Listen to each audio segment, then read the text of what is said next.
United States Border Patrol agent Aaron Veckey, who bravely stepped forward to expose disturbing conditions at the U.S.-Mexico border, has been officially cleared of any wrongdoing following a federal inquiry after his on-camera interview. Here is the letter clearing Veckey officially by one Roberto Terán. After a thorough review of all the information gathered, I have concluded the allegations were not supported by the evidence and no further administrative action will be taken involving this case. Please consider this matter closed. Here's a brief clip of Aaron Veckey in Ajo, Arizona with me back in October of 2024, blowing the whistle on the conditions there in Arizona. You know, you see it every day, every day. They'll hold their babies. They've got no strength left and they're holding on to these children with every little bit. Fire me, you know? Maybe they will. Maybe after this they will, you know? But my conscience will be clean. That's way more important than my pension. Wow. Aaron Veckey spoke on stage at Turning Point in December. He said they called him in to investigate him after he shared that with us. There are people inside my agency that don't want me here speaking to you tonight. In fact, since I became a whistleblower, they've served me, welcome.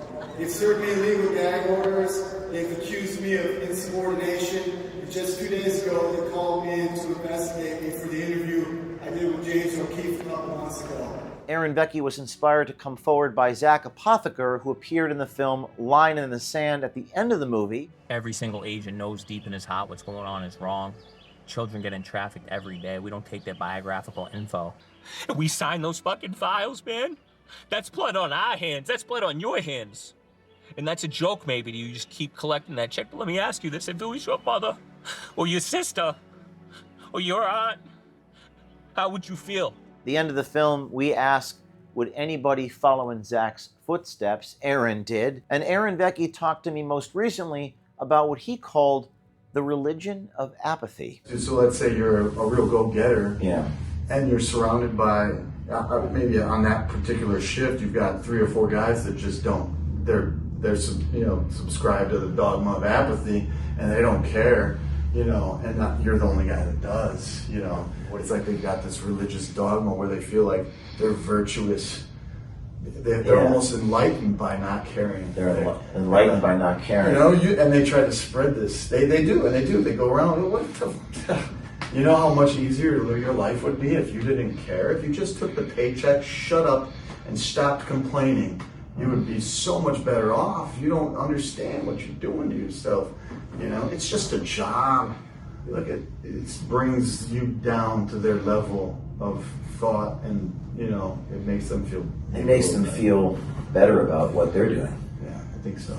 Some background. In September of 2024, Aaron Veckey, a 19-year veteran stationed in Ajo, Arizona, went on to record and detail systemic failures and humanitarian abuses, including freezing detainees, lack of shelter, and dangerous overcrowding occurring at the southern border. And where I first saw it was here, underneath that canopy there. But it was just men, women, and children. They weren't segregated at all.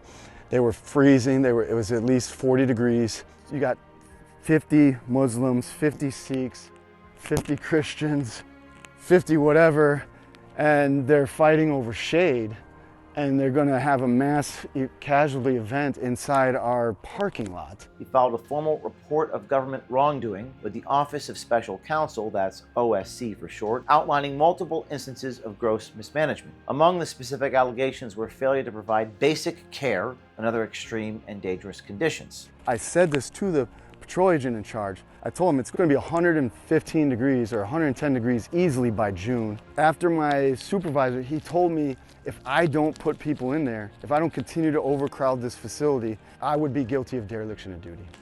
Aaron's disclosure form further alleged that this created an officer safety hazard, and he showed that he had personally witnessed the conditions and had photos and video evidence to back it up, which he released. Despite facing a cease and desist order following his appearance in the Citizen Journalism Foundation report, Veckey stood firm in his decision to speak out. He's one of the bravest people I know, with the clearest conscience I know, and he has the actions and the will to back up his decisions. He told me in that report, quote, "My conscience will be clean. That is way more important than my pension." Aaron Veckey retiring here this month. We wish him the best, and we hope this inspires more people to come out. Stay tuned.